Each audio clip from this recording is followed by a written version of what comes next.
At the age of 55, Margaret stood on the sidewalk with a single bag in her hand.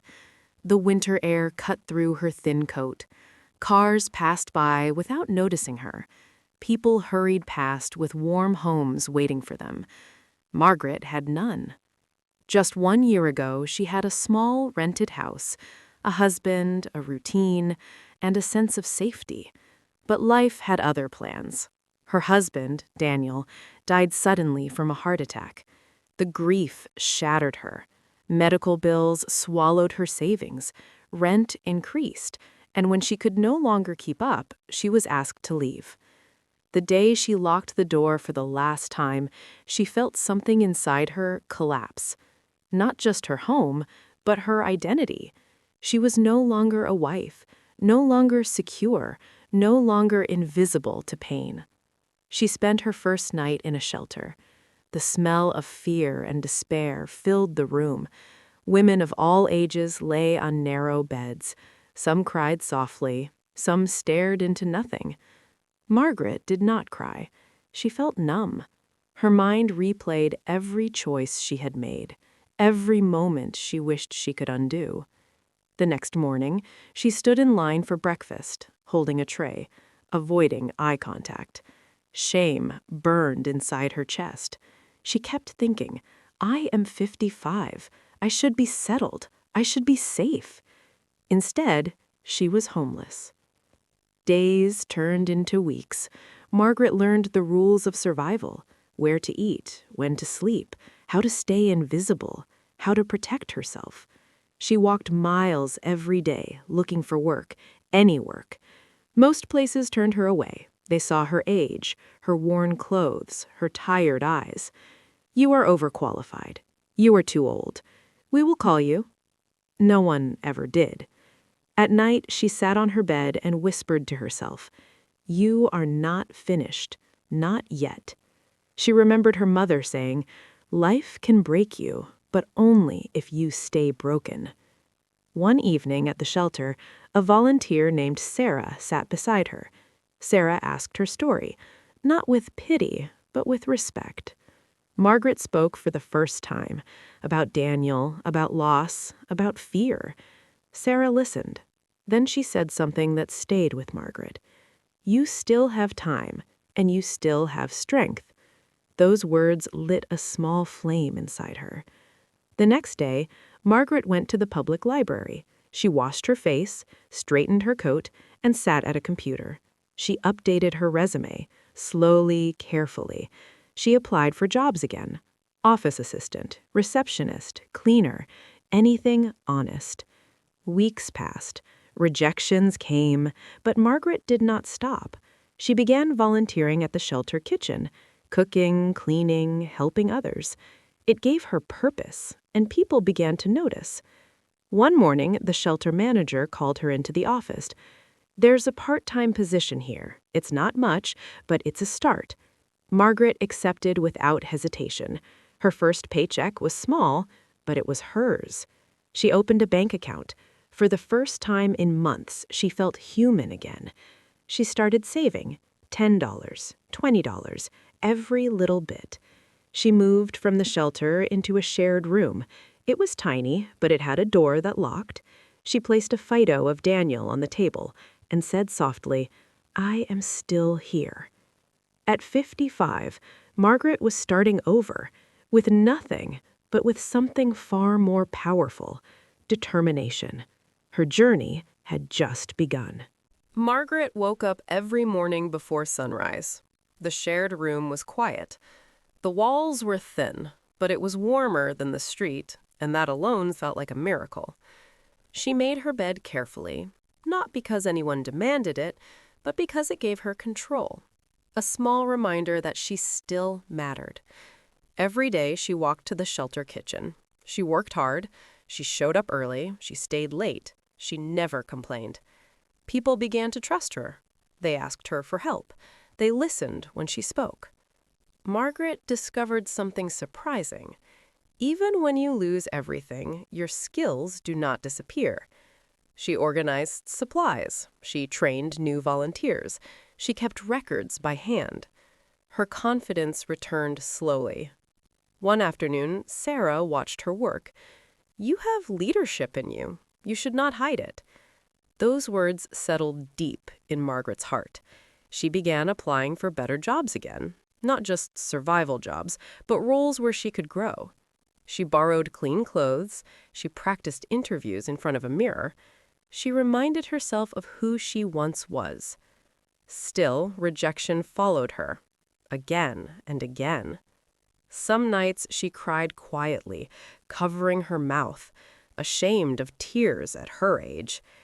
But every morning she stood up again.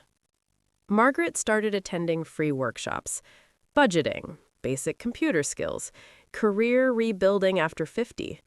She took notes carefully, her handwriting steady, her focus sharp. She learned how credit worked, how savings grew, how mistakes could be repaired. For years, she had depended on Daniel's income. Now she depended on herself. One evening, she received a call. A small office needed a temporary receptionist, 3 days a week, minimum pay. Margaret said yes before the sentence finished. She wore her borrowed blazer, held her head high, and walked into that office like she belonged. She answered phones, filed papers, greeted clients with warmth. People liked her. They felt safe around her. At the end of the week, the manager spoke. "You bring calm to this place. We would like to keep you." Margaret walked home trembling, not from fear, but from hope. Her income doubled, then slowly increased. She moved into a tiny studio. It had a single window, a small sink, and a mattress on the floor. But it was hers. She cooked simple meals. She tracked every dollar. She saved without fail. There were setbacks, unexpected expenses, health scares, moments when she almost gave up. Once, she had to choose between food and transport. She chose transport and walked home hungry. Another time, her hours were cut. She took on cleaning jobs at night. Margaret learned resilience was not dramatic. It was quiet. It was choosing effort when no one watched. She stopped seeing herself as homeless. She saw herself as rebuilding. Months turned into years. At 57, she had steady work. At 58, she had savings. At 59, she had repaired credit. She stood taller. She smiled more. She laughed again. She volunteered to mentor women at the shelter, sharing her story, not to impress, but to give hope. "You are not too old," she told them. "You are not finished." One night, she looked at a house listing online. Just out of curiosity, she told herself. The prices scared her, but the idea stayed. A home, a door, a future. She closed the laptop, heart racing. It felt impossible. And yet, so once homelessness had felt impossible too. Margaret went to sleep that night with a new thought. What if? Margaret could not stop thinking about having her own home. Each night she pictured a small place with a front door and a window that let in sunlight. A place where she could cook meals for herself, where she could sleep without fear, where she could decorate even a little. She visited open houses one Saturday, walking quietly through empty rooms, imagining her life inside each wall.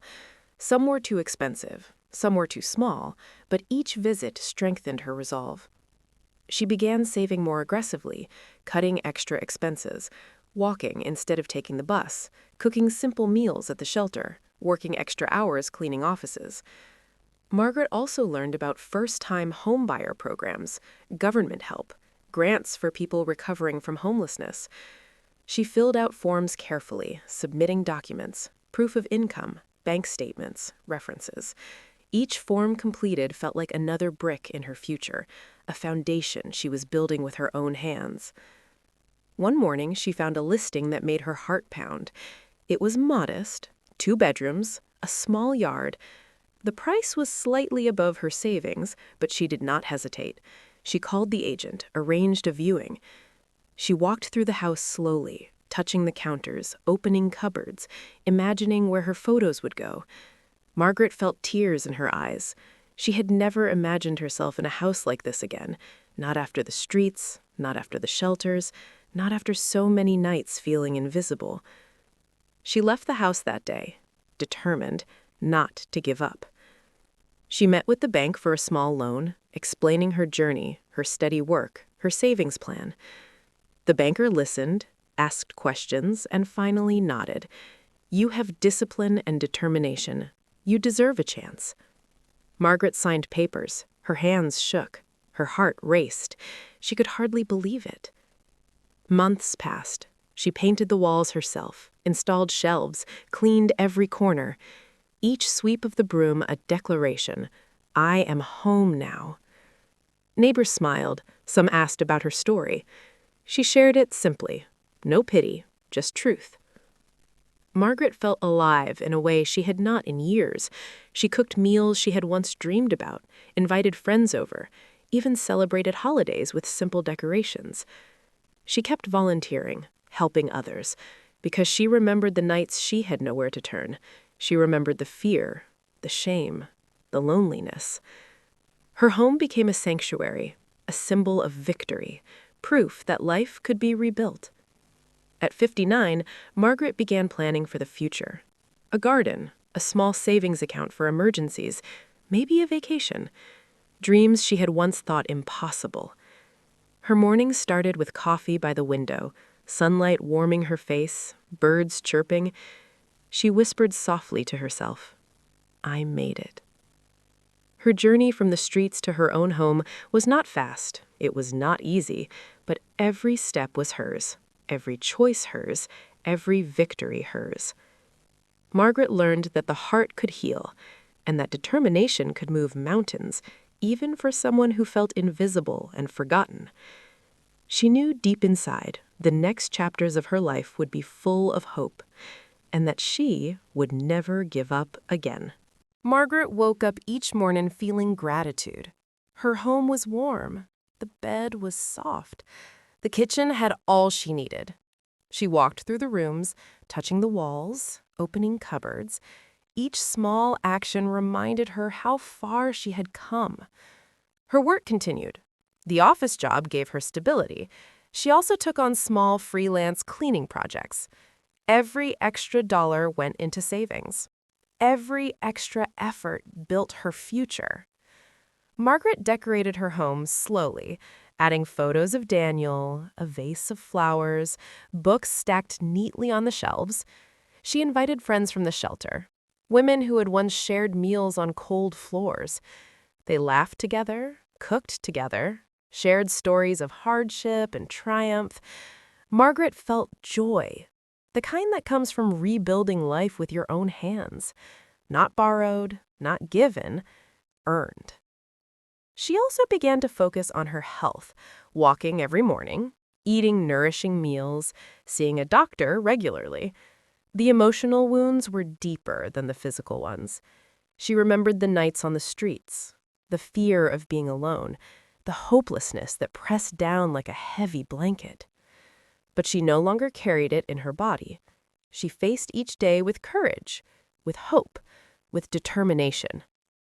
Margaret started journaling, writing down every achievement, every challenge overcome, every fear confronted. It became a record of resilience. She applied for new skills courses, learning bookkeeping, basic management, how to start a small business one day. Her confidence grew. She noticed small changes. People respected her. She respected herself. Her finances were no longer fragile. She had an emergency fund. Her credit was repaired. She even began to dream about retirement security. One weekend, she visited a park. Sitting on a bench, watching children play, she felt a sense of peace, a sense of accomplishment. She whispered softly to herself, "I am proud of me." Margaret began mentoring women who were recently homeless, sharing practical advice, sharing hope, sharing the unwavering belief that life could be rebuilt. She often reminded them, no matter your age, no matter the loss, you are never too late to start again. Margaret also allowed herself small joys. A cup of tea at a cafe, a short trip to the countryside, a weekend spent reading in her cozy living room. Her home became a place of laughter, of peace, of possibility. She still remembered the streets, still remembered the cold nights, still remembered the fear, but those memories no longer held power over her. Margaret had transformed her life, from survival to thriving, from despair to hope. Her final dream was now within reach, to fully own the home she had built for herself, to walk through the front door and know that every struggle, every tear, every lonely night had led her to this moment. Margaret took a deep breath, feeling sunlight on her face, feeling the warmth of her home, feeling the heartbeat of life. And she knew she was ready for the last step. Margaret had saved every penny, worked every extra hour, and now the day had finally come. She signed the papers for her own home. The keys were handed to her. Her hands shook. Her heart raced. She opened the front door. The familiar scent of paint and wood filled the air. Sunlight streamed through the windows. She stepped inside slowly, feeling the space around her, feeling the freedom, feeling the victory. Margaret placed her bag down, walked from room to room, imagining furniture, imagining meals, imagining quiet evenings and laughter. She stood by the window, looking at the small yard, a place where she could plant flowers, a place where she could grow. Margaret sat on the floor. Tears came freely this time, not of sadness, but of joy, of relief, of pride. She thought of the streets, the cold nights, the shelters, the long lines for food, the nights she whispered to herself, "I am not finished."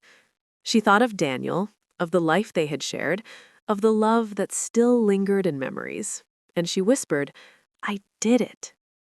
Margaret arranged the few things she owned carefully, her journal, her photos, a small lamp. Each item now had a home. Neighbors came to greet her, offering smiles and kindness.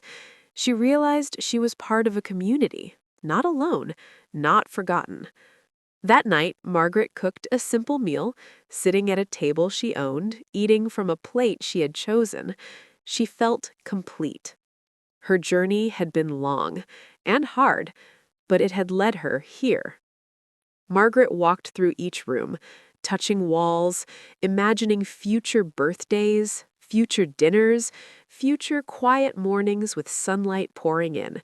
She whispered softly to herself, "I am home." Margaret had rebuilt her life at 55, from nothing, from loss, from fear. And now she owned a home, a sanctuary, a symbol of determination and hope.